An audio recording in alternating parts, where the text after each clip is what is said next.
Letter 4. I, the Christ, have come, in my love for you, to make a summary of all that I perceived during enlightenment in the desert, and tried to teach the Jews in Palestine 2,000 years ago. Some details of my earthly life have been related in letters 1, 2, and 3.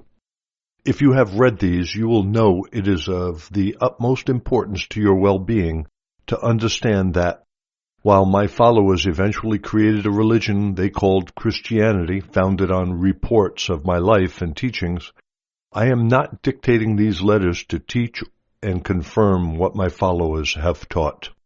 Christianity is a formal religion which, purely for reasons of expediency, took on many beliefs contrary to the spiritual truth of our source of being. What has the spilling of blood to do with universal spirit? As you must now realize, my teachings from the very beginning of my mission on earth in Palestine has always been born of the highest spiritual truth of existence, having nothing to do with human concepts and rationalizations as taught by human minds.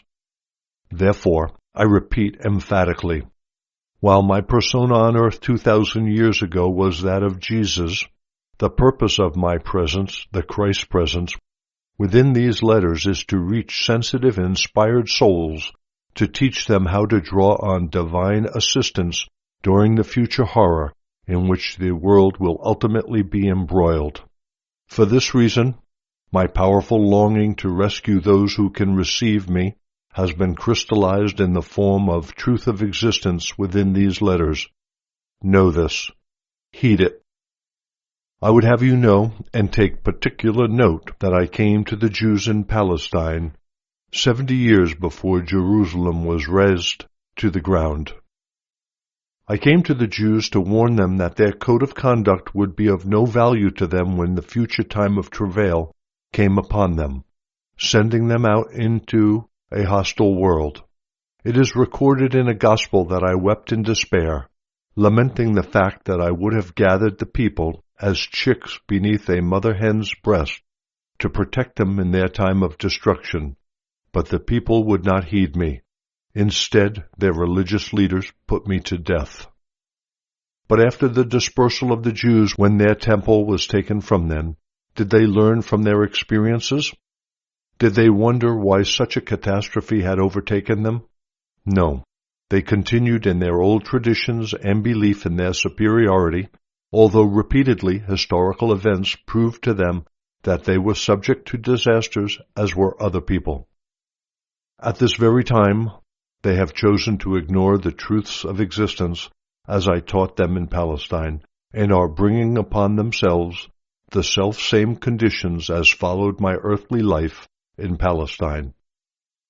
No matter where they may reside, their materialistic values, their head-for-an-eye traditions, are drawing to them the human sorrow they have created for others down the ages by their arrogance and greed. Everything they have endured, they have brought upon themselves. This also applies to those who, through expediency, have allied themselves with Jews because of their financial power within world financial spheres and world markets. Who is it keeps the vast majority of the world population hungry when there is sufficient food stockpiled to feed people adequately, if profit as a motive for existence were abandoned? Given the will, financial leaders could formulate and embark on plans to distribute the surplus of goods to the underprivileged. If they were to do so, they would find the entire universe responding with blessings. World economy would flourish and peace would become a world condition. Before this can happen, what has already been created in consciousness and by aggressive, debased actions worldwide must first be drawn into materialized human experience, not as retribution, but as a natural working of the laws of existence. Rest assured that countries who resist the evil of others are only resisting the consequences of their own seeds of consciousness and actions in years gone by. Therefore, bully boy tactics, the ferocious attack of the mighty upon the weak, no matter how intransigent the weak may appear to be, can only bring even greater times of trouble for the bullies. Where they experienced a pinprick, they are stockpiling in consciousness the future devastation they are presently dumping on others. Perhaps they should regard the pinprick from the weak as a bugle call to alert them to their downward slide into moral decadence. Because such people are constantly breaking the laws of existence and drawing destruction of an unparalleled magnitude upon cities and earth, it is my intention in this letter not only to summarize all that I taught and lived in Palestine, but to spell out clearly the underlying causes of your approaching world crisis, which I did not cover when last I came to mankind in speech. These letters have been written prior to the most crucial time in your history, and when the travail is truly upon you, you will wonder why I did not warn you earlier. But I have to tell you, through receptive minds I have been trying to alert the world for the past 25 years, but neither media, nor publishing house, nor TV was prepared to listen and give me the opportunity to speak to you through my agents.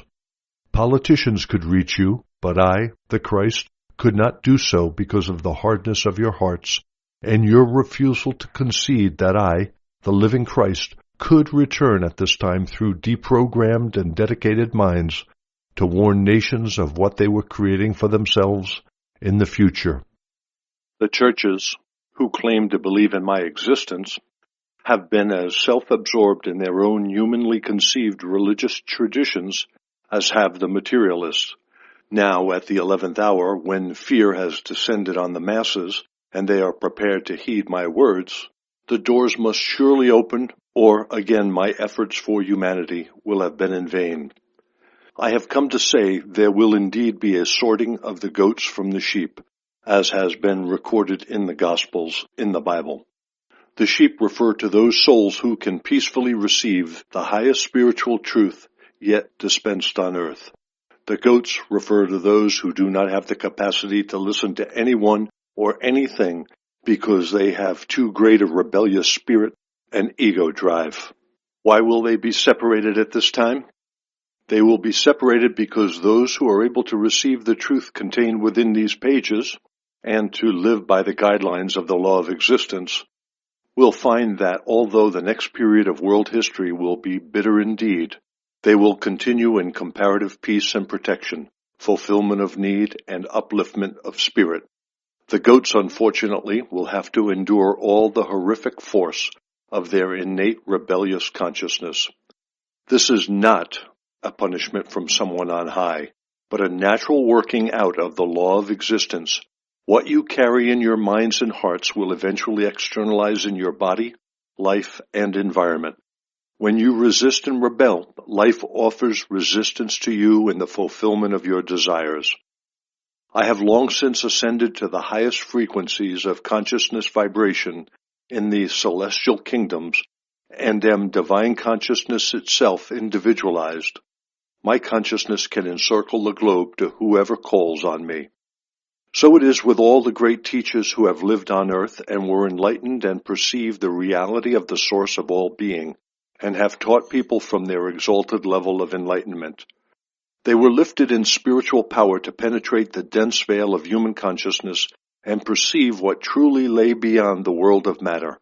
They saw, as clearly as previous mental conditioning would permit, the basic unity of creation within the realm of creativity itself. One and all have, after transition into the next dimension of existence, escaped the treadmill of reincarnation and moved on into ever higher realms of individual pure spiritual consciousness to the portals of universal consciousness itself. They have become individualized divine consciousness possessing the power and the insight of divine consciousness. They, too, share in the Christ consciousness, as I said in an earlier letter. They combine the heights of intelligent love with the heights of loving intelligence, combining the power of will with the power of purpose. They are equally male and female in their drives. They are the perfect demonstration of strength and nurturing. They are the perfect example of what all men and women should be striving to attain. To attain to such perfection of being, The human spirit must set aside all divisions and rivalry. Whoever may be your acclaimed prophet, you can be assured that he is life itself and powerful within the brotherhood of all great teachers. Each prophet, each teacher, has perceived the same reality and lived in such a prayerful way as to ensure he will eventually achieve the goal of every man, perfection in paradise. It is vitally important you should understand this and realize that the divisions you make between your teachers are wholly erroneous, because we are all united in our common source of being. We are a brotherhood of beings of life, each manifesting through our individuality the highest truth of our source of being. We are equal in purity, power, beauty, grandeur of spirit, and love. Therefore, the sheep of every religious persuasion, those who have sufficiently evolved in spiritual understanding of the fundamental unity in your source of being, should swiftly seek to unite an equal brotherhood in your towns and countries, and reach out and bond with your spiritual brethren worldwide, irrespective of all that is taking place in the external world. You should transcend all religious differences, Christian, Muslim, Sufi, Jew, Israeli, Palestinian, Hindu, Buddhist, etc., and regard yourselves as all being equally within the safe haven of universal love and universal intelligent protection, at peace with yourselves, with each other, and with those who are determined to fight to a finish. Only in this way will your planet survive the turmoil which lies ahead of you. I have also returned to all those who are neither Muslim nor Christian nor Buddhist nor Hindu. I have come to those who desire, nay, long, to know the reality behind all existence. I have told you that I came in the persona of Jesus to the Jews in Palestine. I might well have said I came to the Arabs in the persona of Muhammad, since Muhammad and I are of one spirit. To divide us into persona having different names, Jesus and Muhammad, or Muhammad and Jesus, is the same as giving identical twins different surnames, because one teaches literature and the other teaches math. We are both of Christ consciousness, both individualizations of divine consciousness. When on earth, we both spoke of a God of love and mercy, according to the way in which our humanity permitted us to perceive our inspired knowledge from God. You must bear in mind that we were both human beings who had been deeply conditioned by our traditional beliefs inherited down the ages. Therefore, our inspiration came to us through minds already possessed by other ideas. As I have previously told you, inspiration, unless directed into a clean, deprogrammed mind, will always take on the overtones of convictions derived from early childhood conditioning. The rational mind, which takes over when the inflow of inspiration ceases, begins to explain the new knowledge and insight in terms of what is already accepted by the human mind. But as I have already told you, I was a rebel almost from the outset of my life and could not accept the Judaic beliefs. I was a clean, eager, receptive, open-minded vessel into which the truth of existence could be poured in the desert, enabling me to see universal consciousness clearly. Now our perceptions are of the very highest order. We are of one mind, one life, one love, reaching out equally to Muslim and Jew and Christian, Buddhist, and all people, atheist or agnostic. Our only motive in calling to them is to bring them inspired, heart-changing insight which will enable them to recognize their essential underlying brotherhood in spirit, encourage them to think new thoughts, relate to each other peacefully with forgiveness in their hearts, and thereafter live their lives differently, drawing light from their source of being. We would both speak of universal consciousness to you who are living in this present scientific age, because you have traveled far into scientific understanding and can now receive what we both have to say. Together we say with one voice, heed, listen, we and you on earth are all one at the very roots of our being. Whatever destruction you hand out to others, you are also handing out to yourselves. We must make it clear that we have come to all people of good sense, good will, and good heart, irrespective of their present race and religious beliefs. We embrace, love, draw you all into our consciousness mantle of protection and safety. We are aware of your problems on earth at this present time. We are aware of the centuries-old conflict between Judaism and Islam. But this rift has nothing to do with us. Your squabbles leave us unmoved. Why jeopardize your own good, your own future felicity by fighting over some concept which is meaningless and therefore without value?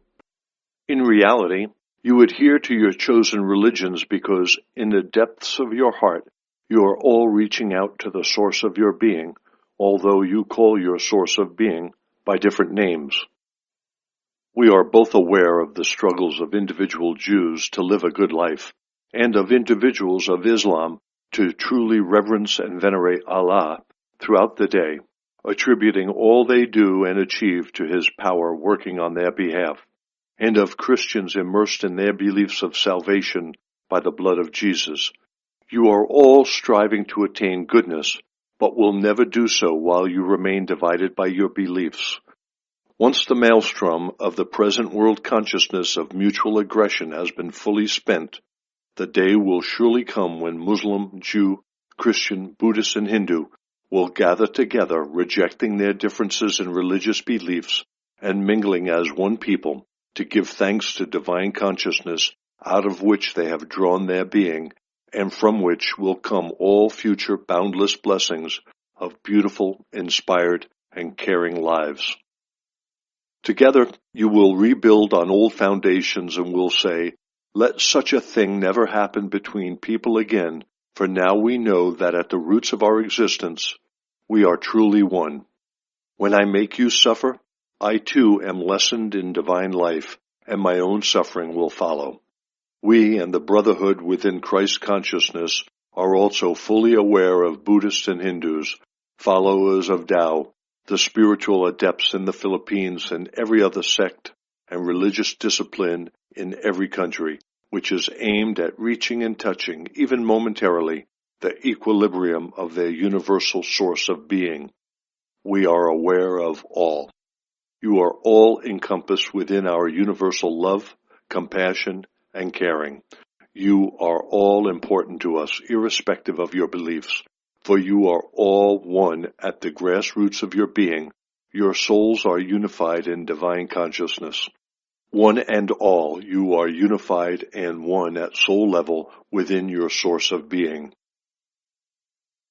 If you catch a drop of rain in the palm of your hand, can you say that because the droplet of rain has landed in your hand, and because it is separated from the rain that is falling to ground, that the droplet is different in being, chemical composition, and quality of purity or strength from the rest of the rain presently falling around you?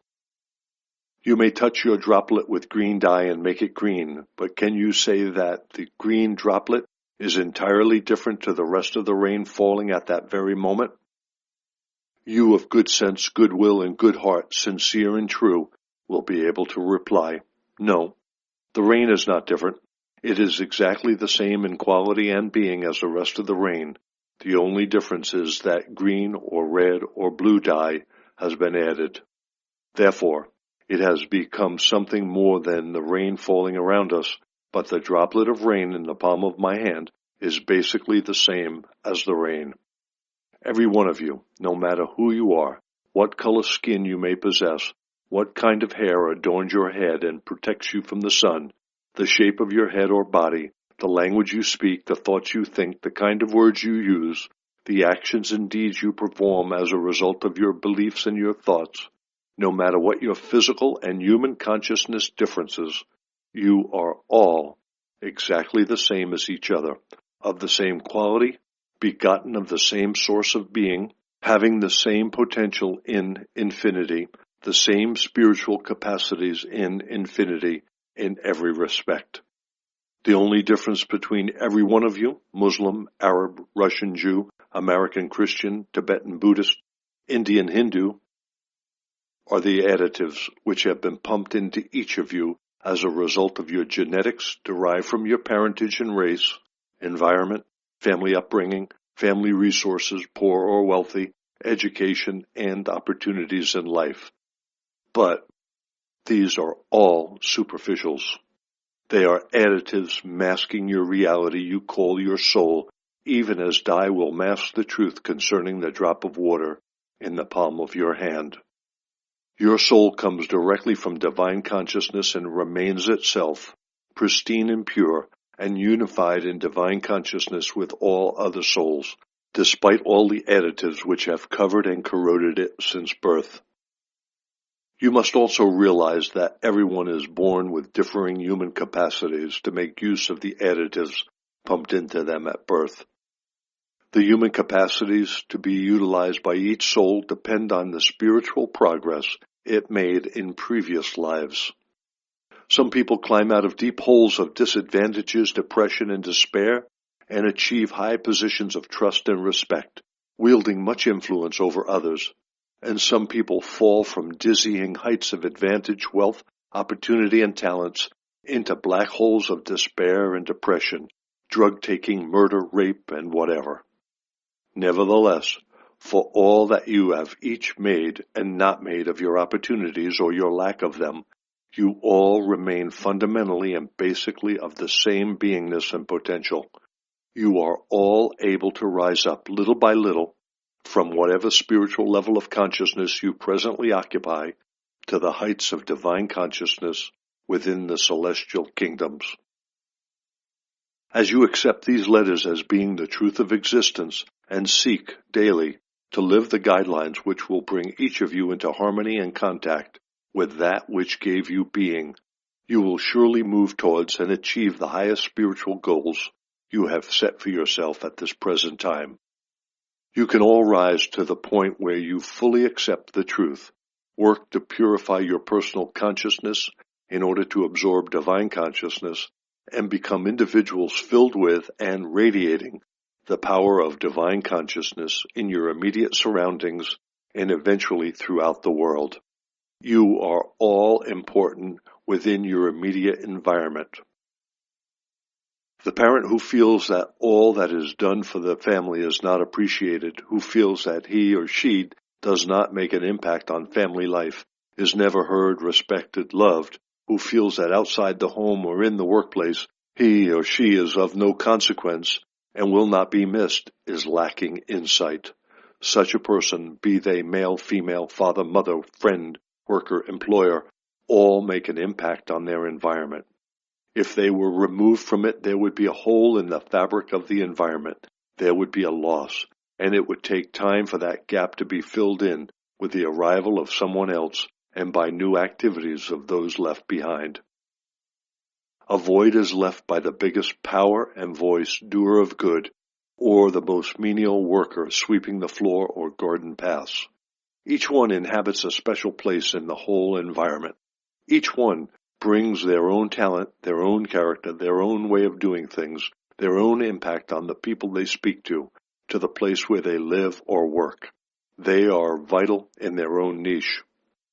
No one can rob a person of their importance except the person himself by his denial of his value. No matter if a person is born handicapped, they still have their unique place of importance in the family, the environment. Sometimes they occupy a greater position of importance than if they had been born whole and perfect.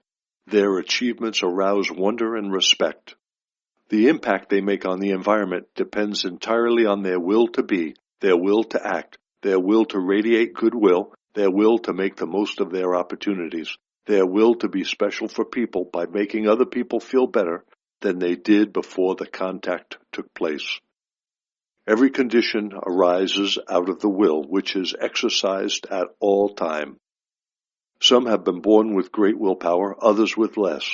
But the moment that a person fully realizes that all willpower has been drawn from universal consciousness, and willpower can be increased by calling on one's source of being for increased willpower, so does the person begin to realize that willpower is not limited after all. It can be drawn, according to the magnitude and strength of one's faith, from universal consciousness itself. Each and every one of each gender, Every race, nation, religion, every level of resources and income, from pauper to king, is equally important in the moment of now, in the moment of end of day. True differences only arise from what each person gives of himself to this moment, the next moment, and the rest of the day.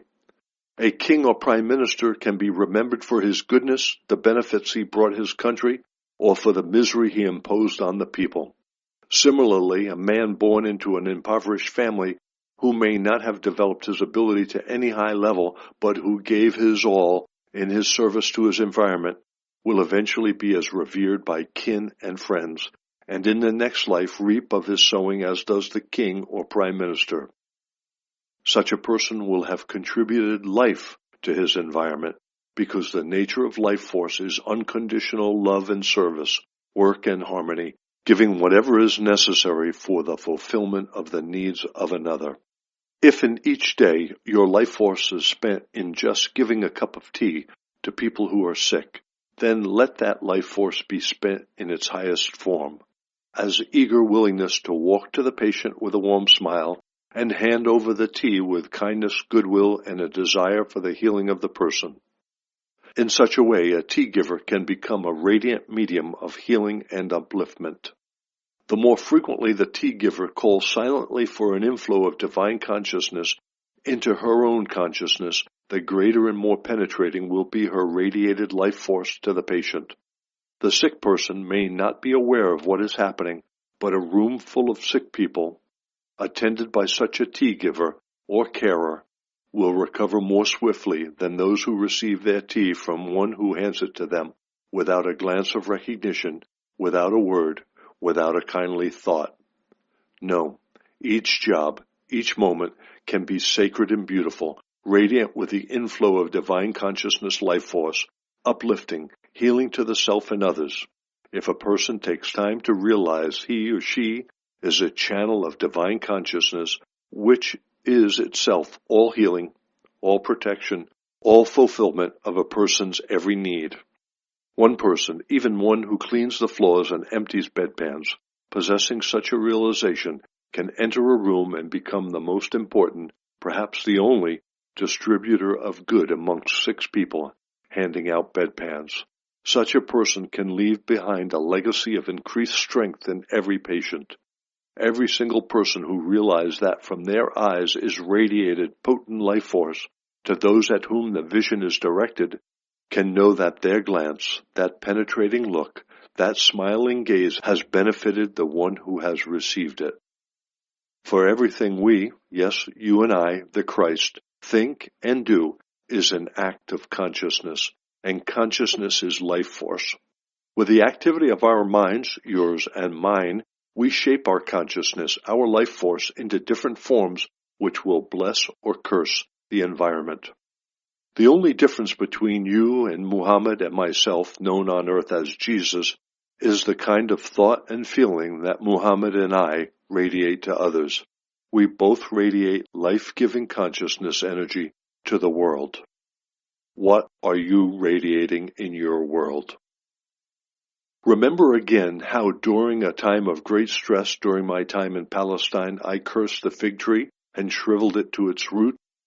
Not long afterwards, I was roundly cursed by Roman soldiers and Jewish priests alike. I too was shriveled to my roots before I died on the cross. Beware what you hand out to others. Make certain you would like to receive the same. A cup of water handed to someone with love can bless and uplift that person, or, if handed out with ill feeling, can make the recipient feel small and of no account, a little weaker and more depressed. What part are you playing in your environment? Are you honored and recognized for the love and goodwill you distribute the moment you set foot in your workplace? Have you caught a vision of what is really important in life? Have you set yourself a spiritual plan, a spiritual goal to be achieved before you pass on into the next beautiful dimension?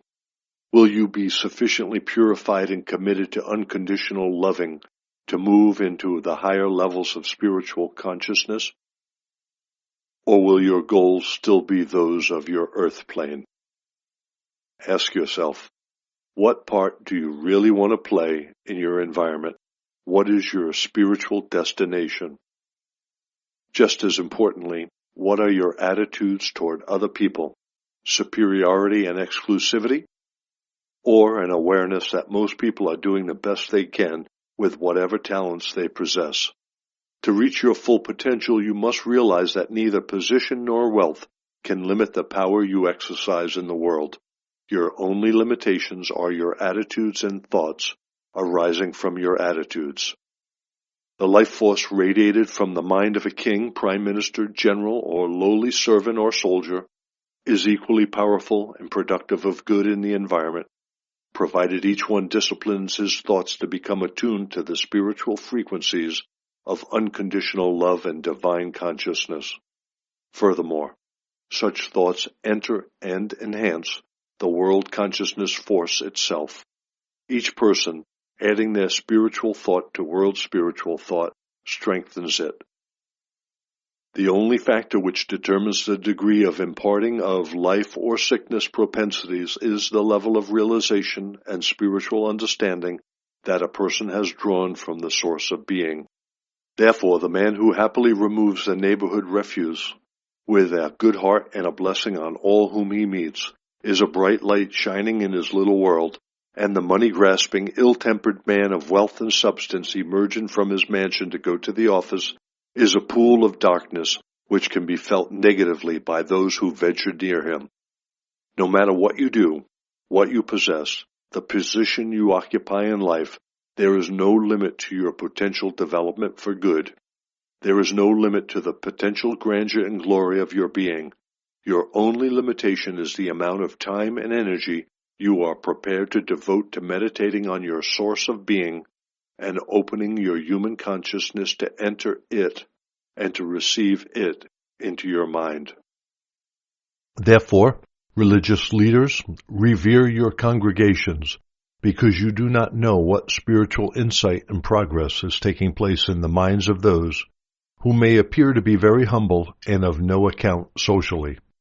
Religious leaders, cease your criticism of other religions, because you do not know the heights of spiritual knowledge, insight, and enlightenment their adherents may have attained.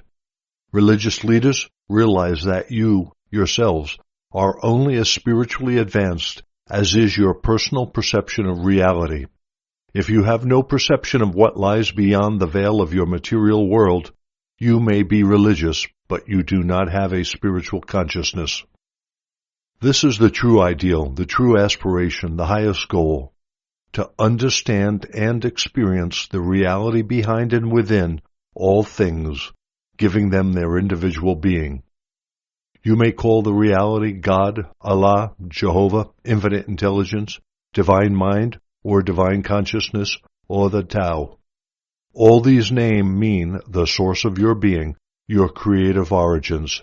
You can have no higher aspiration than this, to understand and experience the reality behind and within all things, giving, maintaining, and sustaining all individual being. This was the goal presented to you by every enlightened teacher who has come to earth. They all shared the same vision, the same realization and understanding. Such teachers were held in high esteem, but few of their followers understood what they were being taught. Each man placed his own interpretation on the teacher's words. Each man's interpretation arose out of his personal conditioning and bias. In your present lives, remember at all times that your thoughts, words, deeds not only have a bearing on your future life, but also affect the people with whom you are relating at any moment. What are you, employer or employee, personally contributing to the successful operation of the business in which you earn your daily bread, be it a factory, farm, shop, or professional office? What are you giving to your employees or fellow workers in well-being and good feeling? What are you doing for the entire building? For the building, you may ask in amazement, but I repeat, what are you doing for your building, your vehicles, your entire business venture? Everything. Bricks, mortar, steel, glass, paper, metal, tires, engine, and petrol is permeated with the consciousness you exude as you go about your daily affairs. This is the reason why some people leave a trail of destruction behind them, because they have an ill-humored, irritable, critical, destructive consciousness, and others keep their possessions intact and looking new for years because they appreciate and cherish them daily. Everything on your earth is the energy of consciousness made visible, be it in the form of solid inanimate matter or living plasma. With your thoughts, you feed or destroy whatever is in your environment. What are you doing to your family, home, and environment? Are you grumbling, denigrating, destructive in thought towards your work and other people? Then rest assured you are leaving a little trail of destructive consciousness behind, which will help erode all that it penetrates and imbues. If you focus on the desire to love, to accept, to work with gladness in your heart, then everywhere you go, you are shedding a consciousness of strength, blessing, and growth. When I was on earth in Palestine, I was dealing with Orthodox Jews who believed in and upheld codes of conduct so rigid they bordered on cruelty. Their traditional laws were inhibiting, depressing, confining, and ridiculous. I brought to these people a new vision of an eternal Father, which was both transcendent to themselves and yet everywhere present, ever aware of their needs, and of such universal love that they could rest assured it was always the Father's will to fulfill those needs. I told the people to look around them, look at the countryside, at the hills where sheep and goats grazed in peace, at the lakes filled with fish, at the birds flying in the air and resting and nesting in trees, and the flowers so gorgeously clothed in many colors. I told them, look, understand what you are seeing. You are seeing a world where everything has its needs, and everything has those needs fulfilled. How can you doubt it when you see sheep living entirely on grass? What does the grass contain that it feeds fleece, bone, blood, and flesh and produces young? Are you not witnessing a marvel of supply? Look at the needs of birds, how wonderfully they are provided for. They have shelter in trees and seeds for strength. As for people who have their needs of housing, food, and clothes, the Father has given them the entire world from which to fulfill their needs. Muhammad, after enlightenment, perceived the same indwelling universal spirit, both existent and active in all things. We, Muhammad and I, spoke to our fellow countrymen of the same inspired truth, and asked them the same kinds of questions. Is such an all-knowing Father, Allah, divine consciousness, not also aware of your deeper needs, your needs of love, health, and prosperity? How can you doubt this? Only have faith and your needs will be supplied according to your faith. It is your lack of faith which withdraws energy from the natural flow of Father, Allah, love in your bodies, relationships, and lives. So often in despair, when on earth in the person of Jesus, I exclaim, would that I could tell you and show you and make you see how it is that the Father knows your needs. Would I could show you how you yourselves contribute to making of your own tomorrows and the tomorrows of all those who surround you. If only I could help you see that you truly reap as you sow. If only you could see the truth of existence as I saw it when in the desert in Palestine. You would know then that your thoughts and actions grow in magnitude and strength, day by day, and take on an outer form exactly as the seeds of plants go into the earth and grow, taking on ever greater outer form of stems, leaves, and fruit as each day passes another. I could show you how important you are every second of the day in the fabric of your home, your work, and your country. I long to help you see how your thoughts are the origin of all your good and evil. They are the very ground of your good and evil. If it be that evil comes to you, do not look at your neighbor to see whence has come that evil. Look within your own hearts and see when last you were at odds with someone destructively, by slander, falsifying truth, rejection, criticism.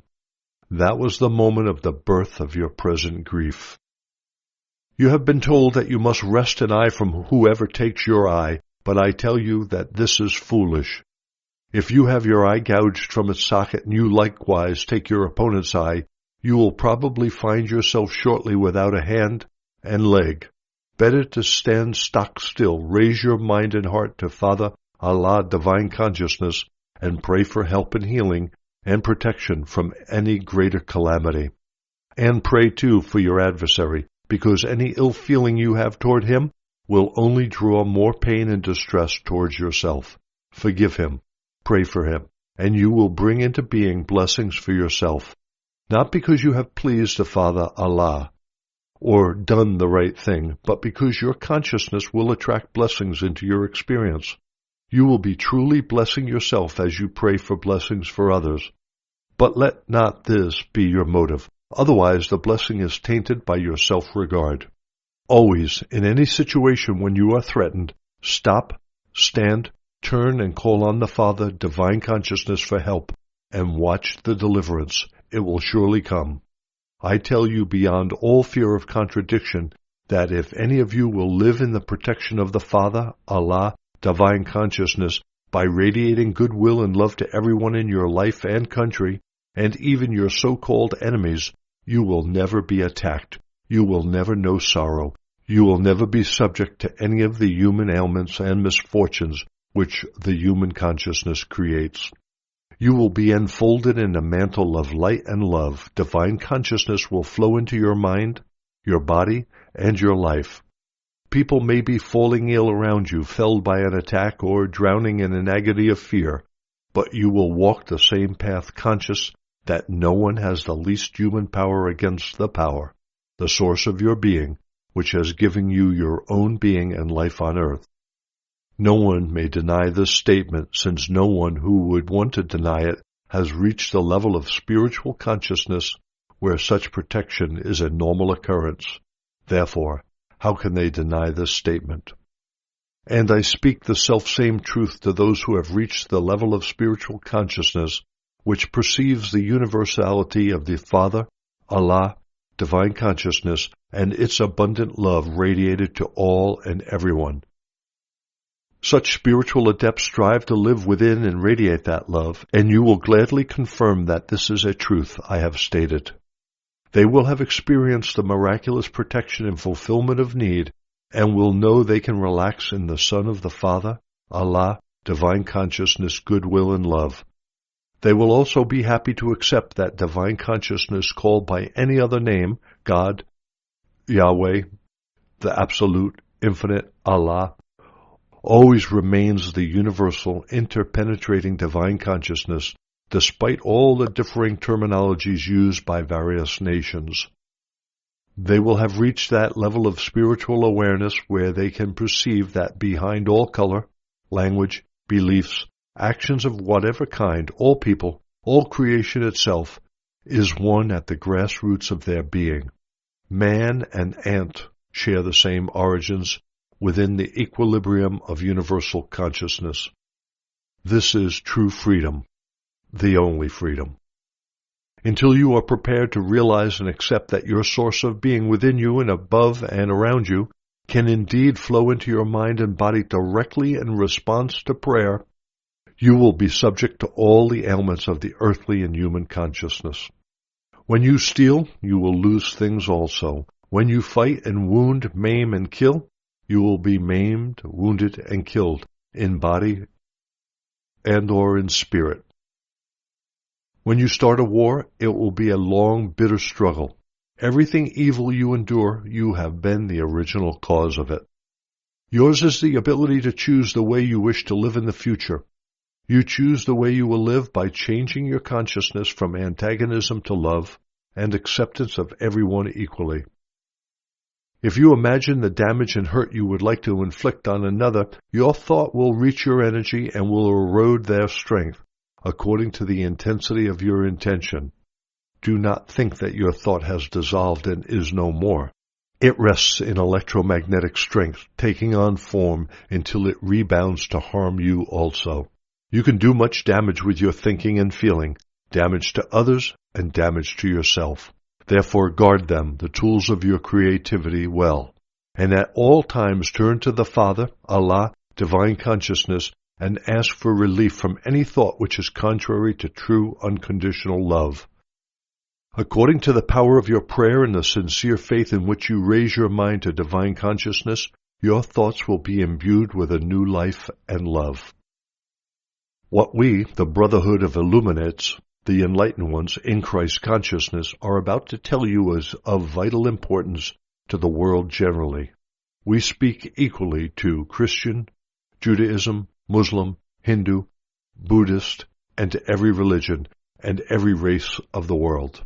We speak to all because each and every one in the world needs this instruction to make it possible for you to move on to the higher levels of spiritual awareness. Your personal and sexual relationships between men and women are of far more importance to your overall well-being than you can presently even imagine. We deal with these relationships at length in the following pages, only because it is absolutely imperative, vital, for you men and women to wake up to the basic reality of your male and female individuality and identity and the true source of gender differences. You must fully understand the true origins of your male and female bodies and characteristics. They are not just bodies created with differing physical organs and modes of sexual expression in order to create children. They draw the origins of their masculinity or femininity from their very source of being, from within the equilibrium of universal consciousness. I am telling you this before you read letter 5 so that you will study that letter, bearing in mind what I am telling you now about your sexuality. Therefore, if the sexuality of a man and woman is not used in conformity with the divine consciousness intention expressed in the original act of creativity at the time of the Big Bang, it is obvious that although the sexuality may produce children, it will not bring to men and women the unity of being and personal fulfillment and joy it was meant to bring. In fact, the reverse is true. Eventually, the sexual act itself brings disappointment and satiation, after which any love previously felt by partners drains away. With knowledge and understanding, spiritually based men and women will make every attempt to transcend their present state of consciousness in regard to male-female relationships of any kind, no matter what those relationships may be, sexual or otherwise. They will strive to express within their minds and hearts the purposes for which they were created in different forms. They will understand the origins of their differing innate impulses, temperaments, and modes of self-expression, and will value them. They will use their differences to enhance the well-being of each other. Competition will disappear. As this happens, they will tune into divine consciousness ever more easily. As they tune into divine consciousness ever more easily, so will they transcend into higher levels of spiritual consciousness. At the moment, your approach to your sexuality is your barrier to your ascension in consciousness. It roots you in your humanhood. We cannot emphasize sufficiently that you have not discovered the truth of your existence until you have fully understood and sought to implement in your daily lives, in your homes and workplaces, your full comprehension of the true meaning of man and woman. You have been told that you must not commit adultery, but I tell you that when you desire your neighbor's wife or husband, you are making pictures in your thoughts which will affect the thinking of your neighbor's wife or husband. He or she will begin to think about you in the same way, or will feel uncomfortable in your company, feeling your sexual need, and will avoid you in the future. What is in your mind will surely come into being in the world, so do not fool yourself that you can daydream and conjure up pictures pleasing to yourself which will damage no one else. For this reason, your pornography literature is truly a blasphemous desecration of your source of being. It is a sexual scourge deliberately whipping up sexual appetites, releasing through lustful men's minds untold suffering and misery on the bodies, minds, and emotions of female young. What you have perpetrated and are presently doing has helped bring your civilization to its present edge of destruction. Rest assured, the day of reckoning will come for you who publish and distribute the printed sickness, and it will come for those who use it to arouse themselves. You in the Western world have earned the contempt of the East due to your decadent foolishness. You will not escape what you have sown, and you of the East will not escape your foolishness in your callous attitudes toward your women who bear and raise your sons and precious daughters. Some of you, in ignorance of truth, for your own selfish purposes and gains, have made a mockery of the truth of Muhammad. You have shrouded your women in heavy garments, denying them freedom of movement and of Allah's fresh air, as they venture out amongst other people. To what kind of man will your beliefs and your irrational, egocentric behavior appeal? Only to men who have no kindly feeling for women. Is it such followers that your prophet Muhammad would have attracted when he was on earth? No, indeed. He appealed only to the most spiritually minded of people. What kind of imagery or picture of your prophet are you sending out to the rest of the world? I will tell you, of a man demented and obsessed by the lowly state of the female sex, who regarded a woman as a man's possession to be imprisoned from the world. A man unaware of a woman's true needs to be happy, a man oblivious of her misery and the captive, subjected state. This man has nothing whatever to do with the true Muhammad, the prophet of Islam. When on earth, he revered and respected the female sex. It was from the female of the species he derived the means to move forward on his spiritual path to enlightenment. He owed them much and knew that, although they were different in body, they were equal in spirit. In fact, it was no accident that he came to the earth poor and deprived to meet a lady of extreme virtue, material wealth, and spiritual insight to help raise him up to the stature of prophet when he was fitted to fill it. That was the purpose behind Muhammad's coming to earth, to restore woman to her rightful place as equal partner of dominant man. Consider this well. After enlightenment, I, in the person of Jesus, became celibate because I chose to do so, but this in no way interfered with my love for the women who ministered to my needs. But Muhammad, after enlightenment, knew many women, and his ministry was of one who was called upon to learn how to live and deal with women equitably and with love. Just as expediency caused my followers to report my doings and teachings selectively to promote their own purposes, so has the selfishness of certain spiritually blind individuals caused them to distort Muhammad's original teaching with numerous additions and interpretations never intended by Muhammad. In such a way is every great spiritual teacher's work overlaid by the misinformation of human thought, until the truth is so shrouded in fallacies that people are led seriously astray and even caused to sin in ignorance. Because you and certain other religions have strongly adhered to the belief in Adam and Eve created to live in happiness in the Garden of Eden, of Eve's temptation by the serpent, her fall from grace, and her temptation of Adam, man has been encouraged to perceive woman as the great temptress. The imagined origins of humankind are not true. They are merely allegories. Neither is it true that woman is the great temptress. For eunuchs, the woman has no appeal. Why is this? Because that which impels a man to lie with a woman is removed. Therefore, in whom is the tempter? In man himself, and can be physically removed from him, or in the woman who remains herself, despite all? Man has been made expressly to plant the seed. Therefore, to plant the seed he must, wherever he sees the opportunity. Woman has been made to receive the seed. In the past years, before the 20th century, women were sexually dormant until seduced by men. Where then the tempter? In men, the arousers and seducers, or in the woman, the seduced and aroused? Man has been hiding from his own masculine nature in the name of purity and placing the responsibility for his downfall on woman. Is this a sacred activity? Is it worthy? Should it continue? We speak to those of you who profess to adhere to the Muslim faith and who believe you are sinless or of pure mind, because you have shrouded your women in heavy clothes to protect yourselves from temptation and prevent other men seeing your possessions. How greatly are you misled by your own passions! By being protected from the exercise of your human desires, they only increase until they break out in some virulent, brutal form.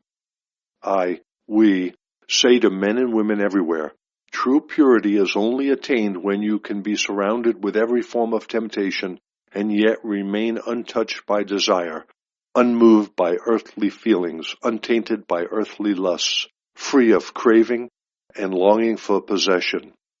Purity, in its every form, transcends all earthly physical hungers. Purity is the ability to see temptation for what it is, grossness of thought and feeling, which traps the senses of men and women into doing unclean things. A truly pure person desires only the clean and honest environment suited to their innate longing for spiritual love and beauty of self-expression in every facet of their lives. That is true purity. However, true purity cannot be achieved unless there have first been the long years of temptation. It is a necessary part of your spiritual development. Unless you have been sorely tempted at times and have eventually come to understand that there is a higher road to walk, a road of self-denial, and of sincere concern and caring for a good woman, you will never attain a state of true purity. You will be enslaved by desire and will be in a constant turmoil of inner conflict. Therefore, do not avoid temptation by covering women and living in artificial conditions of pseudo-purity. Rather, men and women, remove your clothes. Revere each other's bodies as the outer visible beautiful forms of the inner divine consciousness and experience the release that true spiritual purity will bring you. Suffer grievous temptation and overcome. Take your conflict to divine consciousness and seek its power to help you overcome your physical longing, for only in this way will you find the freedom, the peace of mind you are basically seeking. If at the moment you seek relief and release of your craving by giving way to it, that is no freedom or release. The selfsame craving will return in due course, and once again you will know the searing conflict. If again you give way, again the conflict, even more intense, awaits your decision to stand firm in the power of divine consciousness until the craving is finally subdued by perceiving the sacred beauty, the reality behind and within all physical form. The highest spirituality between the sexes is when man and women can be together naked and at peace together in a state of mutual reverence of soul, mind, heart, and body. In such spirituality, all they feel for each other is love and regard for the well-being of the other. Out of such love and compassionate, tender caring will come a union of ecstatic being that few have experienced, and if intended, a child of incomparable beauty of body and mind will be conceived. In the centuries ahead, when people have begun to evolve spiritually on every level of their humanhood, such a love between partners will be normal, and the kind of selfish sex seeking only physical satisfaction as indulged in at this present time will be regarded as utterly degrading, as abhorrent as rape. At the present time, the highest spiritual way to follow in regard to the sexes is to acknowledge and abide by the perception that men and women were created to perform special tasks in life suited to their underlying natures. The man impregnates the woman. Without the woman's goodwill and help, the man would go to the end of his days childless, without a human being to carry on his name. Therefore, the man should treat a woman as wholly equal, but born to carry different responsibilities. He should give her the highest respect and love and care at all times, to enable her to carry her burdens with greater ease, for it is she who gives visible form to what is first conceived in mind. When a woman receives a sperm which unites with her ovum within the recesses of her body, a miracle is wrought to which you, the man, have done nothing to contribute other than your sperm in a moment of delight, in which is your reward. You can only contribute to the continued health and normal development of the miracle you have given life to in your partner's body by your unfailing, caring love for her well-being and health, protecting her from all emotional and external harm. This is your masculine responsibility. Only in this way do you deserve to remain at her side as father of her child. If you fail in this, you have no value as a father to the child, and have no value to yourself as a man born to manifest your spiritual divine consciousness father within your physical life. A man who harasses a woman carrying his child, who treats her with contempt, who offers harsh and brutal words and physical treatment, is breaking the most fundamental law of existence, in which male and female should be united in equality of divine beingness. Women who are respected and loved and protected should equally respect and love and offer refreshment of spirit and body to her partner, nurturing his capacity for giving of himself to her. A woman who does not nurture her partner with caring, tenderness, and love is depriving his masculine spirit of the will to endure in face of difficulties he encounters in the external world. He will seek his solace from another source, men or women, drinks or drug, or by isolating himself within the household, of use neither to his partner nor children. Therefore, men and women have an equal responsibility to cherish each other. Just as the man must learn to channel daily the father aspect of divine consciousness toward family and work, so must woman learn to express the mother aspect of divine consciousness in her daily life.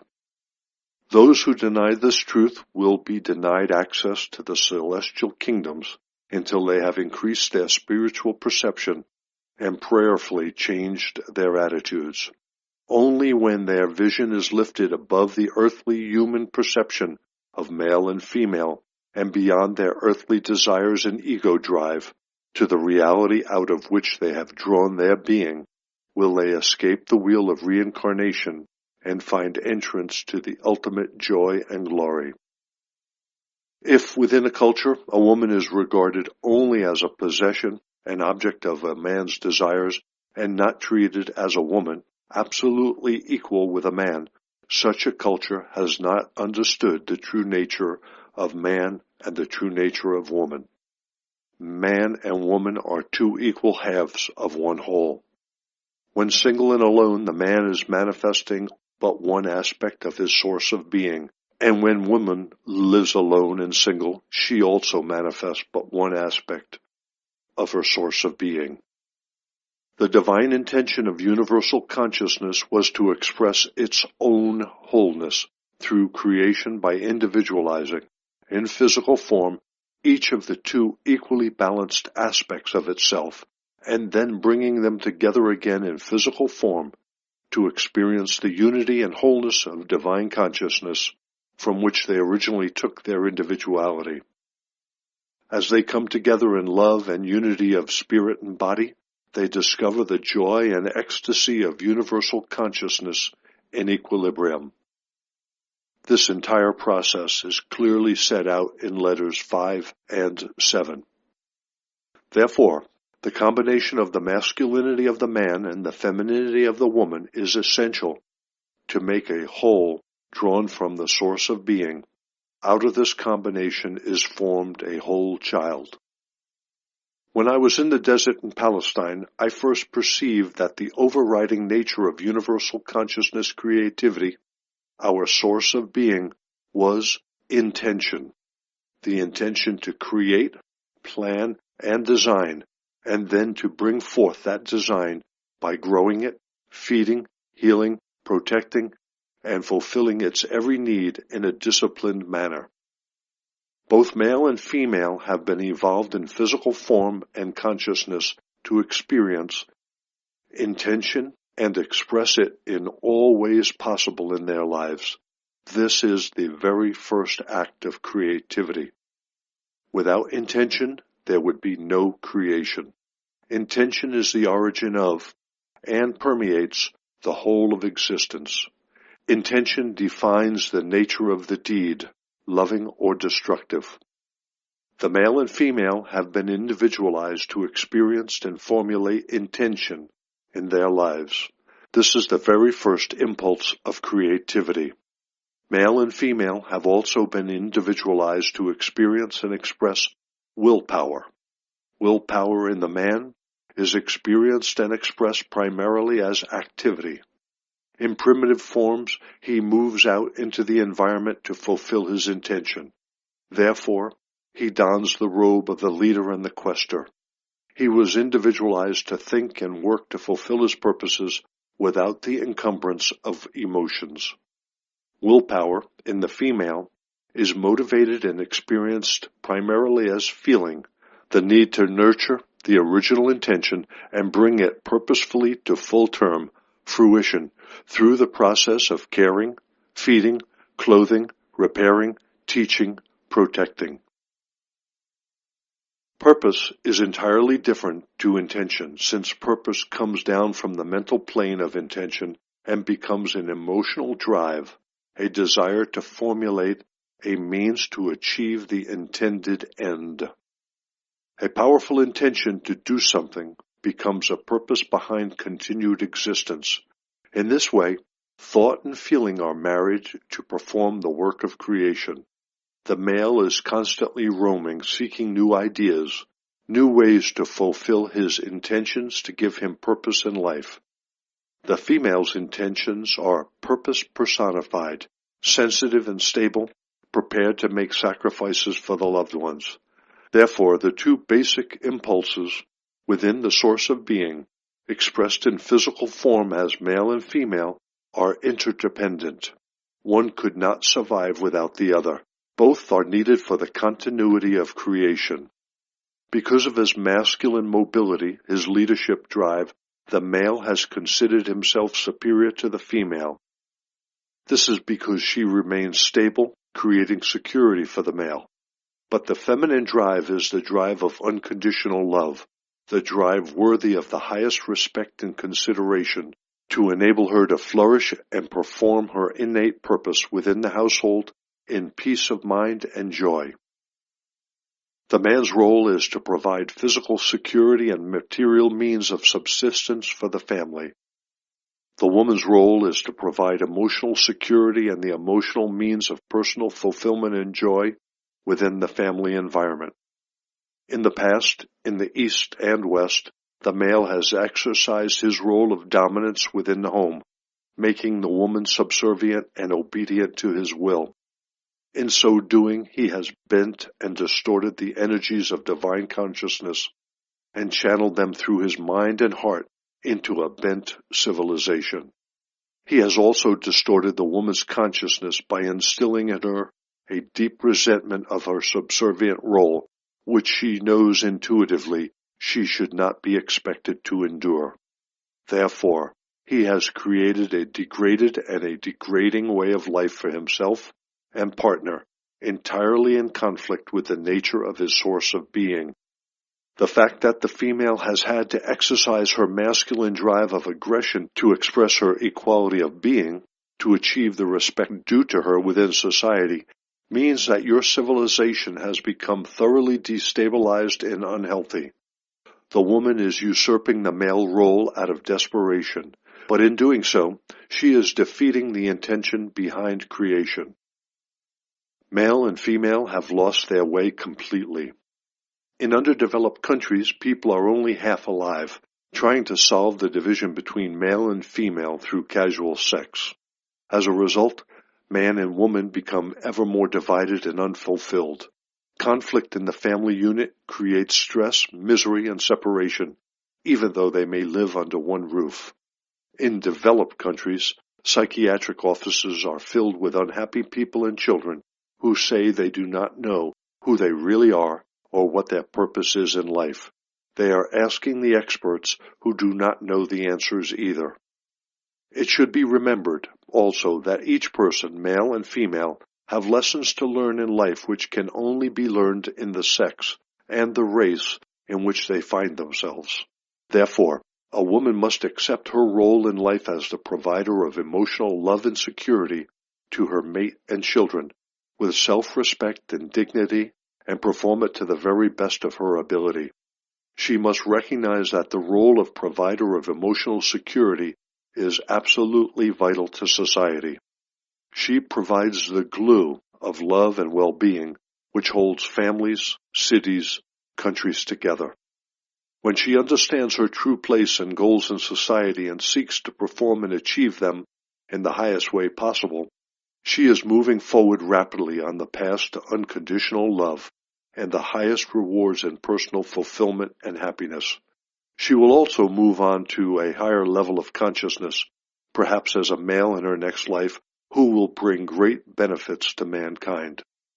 Similarly, spiritually evolved males, even spiritual teachers, return to life on earth to learn true humility and to put all their high principles of existence into daily practice as a loving woman who mothers with wisdom and nurtures all who have a need of what she can offer.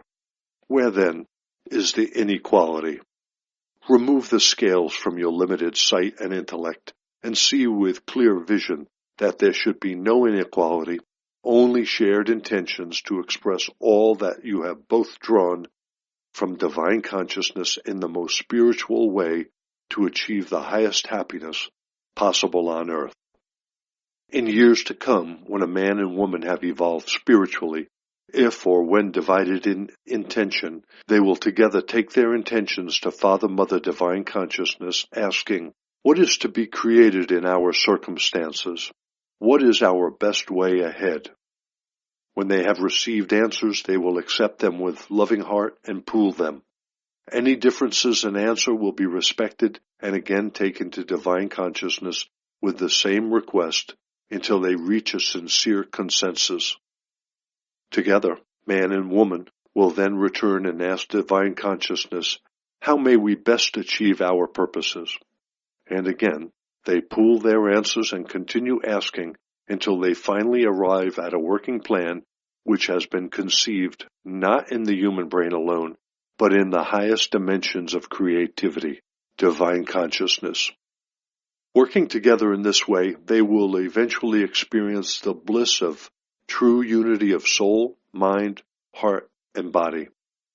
Finally, the male could not exist comfortably without also experiencing and manifesting some of the feminine drive. He needs emotion to bond with his wife, children, and other relationships, schoolmates and workmates, colleagues and friends. Without some warm feelings, he would be a cold monster. Frequently, if an old soul, he brings through much warmth and caring from previous incarnations as a woman.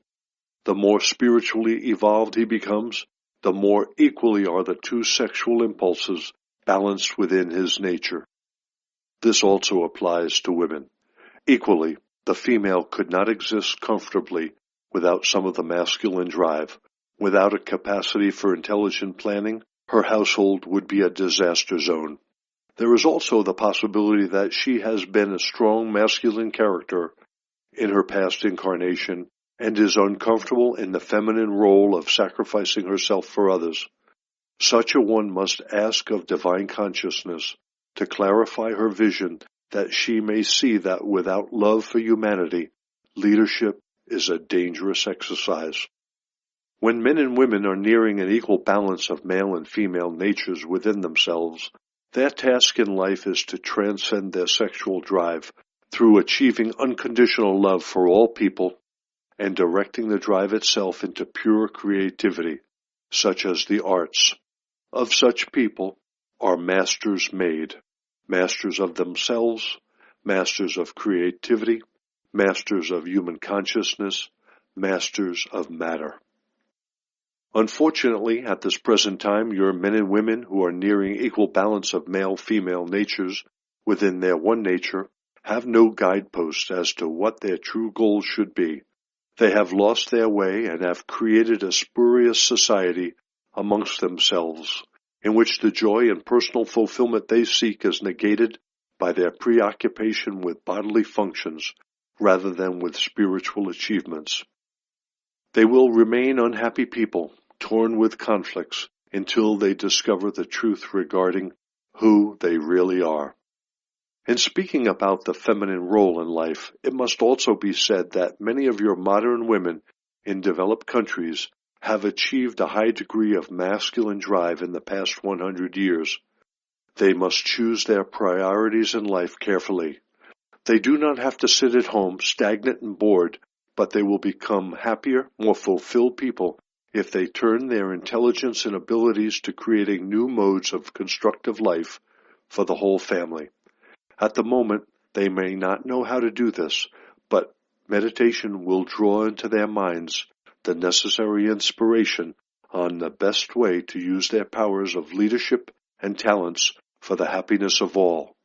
Men who have developed greater capacity for empathy with women and their fellow man will also, through meditation followed by inspiration, find higher ways of expressing their capacity for leadership in their work, bringing happiness to others. Why have we, dealt with the matter of the sexes in such depth? This has been absolutely necessary, since the battle of the sexes, both in the East and West, is creating unhealthy conditions on earth. It fosters aggression and festers as anger and hostility. Sexual freedom has brought the world to a crisis point of extinction by the impregnation of AIDS. All viruses are created within the destructive consciousness forces. You must understand that human beings have created their own viruses. Every virus is a destructive living consciousness impulse made visible. It targets what the impulse of destructive consciousness targeted at the moment the virus took on form. I was very clear about this aspect of existence when I was on earth in the persona of Jesus. The Jews had the rigid tradition of washing cups before drinking from them. I told them explicitly that they should not be worried about what went into their mouths. They should be concerned about what came out of their minds and hearts and then out through their mouths. At that time, science had not discovered the presence of viruses, but it was agreed that disease came from eating and drinking from dirty utensils.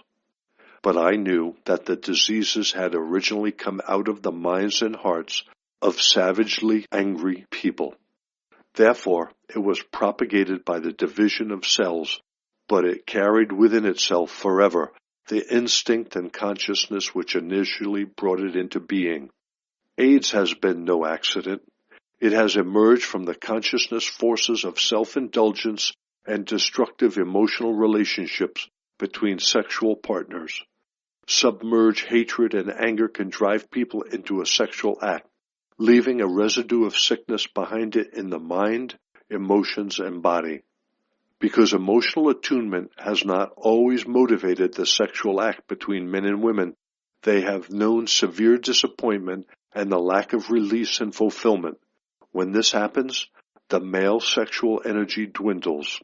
It has to be rekindled by images of sexual perversions. As a result, pornography has become big business in some countries. It panders to the body instincts alone. Out of pornography has come a lack of respect for women and a mechanical, non-emotional sexual act, together with rapidly increasing rape and child sexual abuse. People giving way to these abominable acts of depraved cruelty will surely reap the consequences, either in this life or a future incarnation. Therefore, when followers of Islam condemn the West for their lax sexual behavior and perversion, they are right to believe that it is bringing down unhealthy conditions on earth.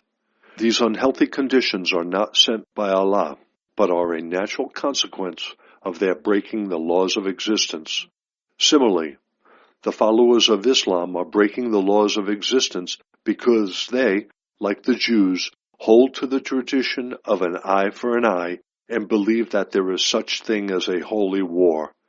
There is no such thing as a holy war. There is only the reality of holy forgiveness and holy reconciliation, treating your brother, be he your enemy or friend, with love and understanding. None of you may break the laws of existence and hope that you may enter into the kingdom of heaven or paradise.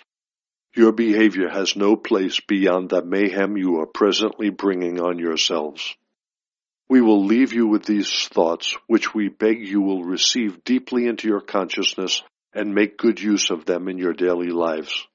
We strongly urge you to band together, irrespective of religious beliefs, in small groups to use the letters as guidelines for your daily lives. Shed, if you can, your conditioning and come together in true humility as people willing to agree they know little of true spirituality, but are strongly desirous of learning how to enhance and spiritualize their lives. As many of you are aware, you are entering a new phase of world history, during the course of which it will be realized that no longer is the great divide between the wealthy and the poor. The great divide will be in consciousness. The divide will be between those who have been able to find entrance into the higher spiritual consciousness and radiate love and acceptance equally to all, friends and foes, and who make it their goal to radiate divine consciousness into every facet of their daily lives, and those who remain encased within their ego drives, seeking domination of the weak. They may appear to succeed for a while, but eventually they will fail, and their suffering in their self-created darkness will be great. These letters will be the means of your moving out of darkness into light. As you seek to raise your frequencies of spiritual consciousness through radiating love to all unconditionally, so will you be going through a slow ascension in consciousness, which will dynamically affect your physical health and your earthly conditions. On you, brave people, will rest the upliftment of world consciousness. You will emerge from the coming conflict strong and purposeful, and will proceed to build another type of world consciousness.